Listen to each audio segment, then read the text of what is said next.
uma mensagem de esperança em meio ao mundo caótico. Hoje eu vou te dizer como a escatologia ou a teologia da esperança pode te fazer entender o fim dos tempos de uma forma mais específica, com a fé em Cristo e com a esperança na sua vida. Hoje nós vamos falar um pouco mais por que a teologia da esperança é importante para nós cristãos.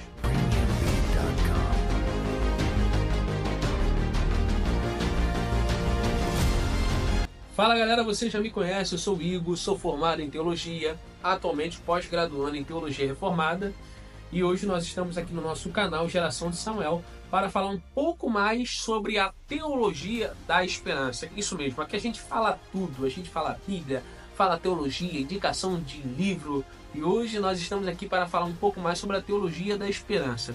Se você não é inscrito no canal, é muito importante que você se inscreva. Se gostar desse vídeo, no final, deixe o seu like. Gente, para isso é importante você saber que como base nós usamos o livro Teologia da Esperança de Jürgen Moltmann. Inclusive nós temos vídeo de análise desse livro, e inclusive nós temos um vídeo de introdução à Teologia da Esperança, em que eu não me aprofundo muito, mas eu te aconselho você ler o livro e ver os últimos vídeos. Eu vou ver se eu deixo um link na descrição. Mas eu vou falar por que ela é importante, ou por que é importante você, principalmente você que prega, você que é professor de escola dominical, você que é teólogo, você conhecer essa teologia que até um tempo atrás era desconhecida para mim. Primeiro vamos até a definição da teologia da esperança. E aí, eu vou olhar na minha colinha aqui, que é estudo sobre os fundamentos e as consequências de uma escatologia cristã. Vou repetir. Estudo sobre os fundamentos e as consequências de uma escatologia cristã. Por quê? Fundamentos e consequências da escatologia cristã. Escatologia é a doutrina que estuda as últimas coisas. Estuda as últimas coisas, o fim do tempo, tratados escatológicos. Então, é um livro que ele vai me dar fundamento para estudar isso com uma perspectiva. A perspectiva não é que todos nós, quando pensamos em Apocalipse, pensamos em coisas ruins, né? Quando nós pensamos em Apocalipse, pensamos em grande tribulação, Não. Jürgen Moltmann, que sofreu a Segunda Guerra, sofreu perseguição, e aí tem um vídeo meu de análise, eu falo sobre isso. Ele vai falar o porquê ter esperança mesmo em meio a esse mundo caótico. E ele vai tecer alguns fundamentos que são importantes para nós cristãos. Um deles é uma frase que me chamou muita atenção. O inferno é a desesperança. Ou seja, no inferno não existe mais esperança.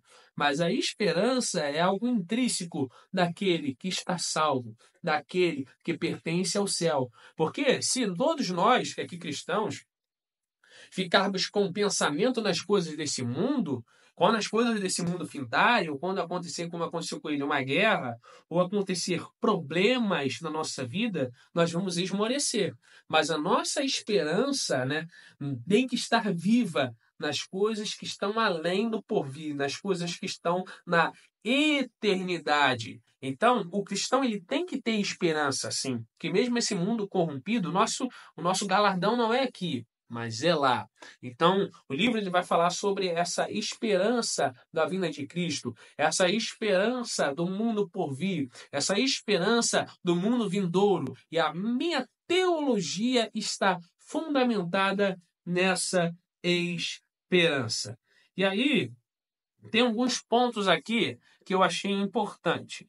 Primeiro que ele fala, né, que a esperança é o princípio hermenêutico de toda a teologia. Com certeza você já deve ter ouvido falar que a chave hermenêutica é Cristo. Porém, contudo, entretanto, ele não fala da chave da hermenêutica, ele fala de princípio hermenêutico, que eu tenho que interpretar a Bíblia com a visão de esperança. Ou seja, o que Apocalipse está falando? No fim de todas as coisas vai acontecer a grande tribulação, vai vir o grande trono branco, mas tenha certeza, no final dará tudo certo. A paz reinará, novos céus e nova terra. Essa deve ser a nossa esperança. Mesmo que tudo dê errado, Deus ainda tem o controle sobre todas as coisas. A mensagem de Abacuque é: se tardar, espera, porque certamente virá e não tardará. Esperar é ter esperança. Ter esperança é esperar e confiar em Deus. Então, a nossa teologia, ela tem que estar baseada nisso.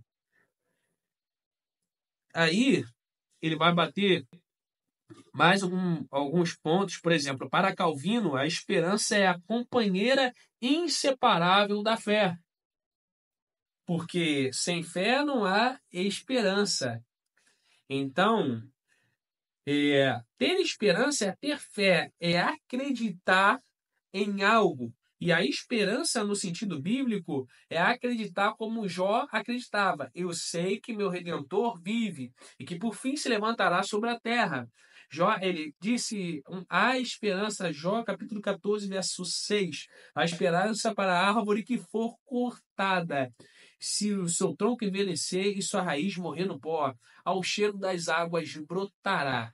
Olha só, Jó, ele traz, mesmo em todo aquele mundo caótico, mesmo em meio a toda aquela perspectiva de sofrimento, ele traz uma mensagem de esperança. Ele vive uma teologia de esperança. Ou seja, em meio a essa pandemia que nós vivemos, e nós tivemos inúmeras notícias ruins, muita gente preocupada com política agora, né? Muita gente preocupada com as coisas passageiras, ou com as coisas, com os sofrimentos que nós estamos vivendo, ou com as coisas efêmeras. E eu não estou falando que a gente não deve se preocupar. Porém, contudo, nosso foco não tem que ser isso. A nossa esperança tem que ser em Cristo. Nossos olhos devem estar voltados em Cristo, que é o autor e consumador da nossa fé. Olha a fé alinhada com a esperança. O próprio Paulo vai falar sobre isso, e ele fala sobre isso de uma forma extraordinária, porque essa esperança é a cristologia escatológica. E o cristão verdadeiro, ele tem que viver aguardando a vinda de Cristo. Ele tem que viver, Cristo vai voltar. Essa certeza, não é? Pô, eu tenho que ir para o culto para simplesmente para adorar o Senhor. Eu tenho que simplesmente fazer algo porque é certo ou errado. Não. Eu tenho que viver baseado na esperança que Cristo vai voltar. Que Cristo. E se eu morrer, eu vou ressuscitar. Essa é a minha esperança. Meu corpo não vai morrer aí, vai ficar jogado ao pó. Não, meu corpo ressuscitará naquele grande dia. E eu, e eu terei o meu corpo transformado. Essa é a nossa esperança como cristão. Então, a esperança, ela alimenta e sustenta a fé. Alimenta e sustenta a fé, ter esperança em Cristo. E aí tem outro conceito que ele dá sobre fé, que fé é o fundamento sobre qual descansa a esperança. Vou repetir. Fé é o fundamento sobre qual descansa a esperança. É fundamento, é a base sobre qual a esperança descansa.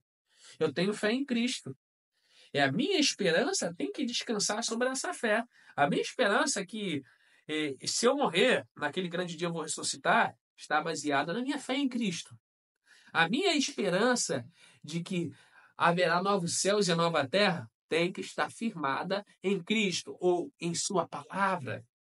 Então, ele vai tratando várias coisas, inclusive para nós vivermos milagres, né? Porque o que é um milagre se não a execução da fé em uma esperança? E aí ele vai batendo sobre o El Nihilo, né? A força que trouxe o mundo à existência, e sobre a esperança, a parousia, que é a segunda vinda de Cristo.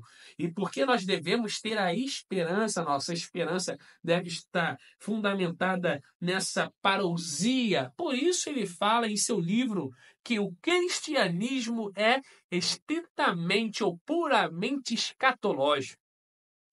Cara, é difícil você ver muitas igrejas, elas fogem da escatologia ou pensam em escatologia, não querem, não só porque a escatologia é difícil, porque tem muitos outros textos na Bíblia, como o Pentateuco, é difícil e muita gente estuda, mas por causa, não, escatologia é coisa ruim que vai acontecer e a pessoa não quer sofrer.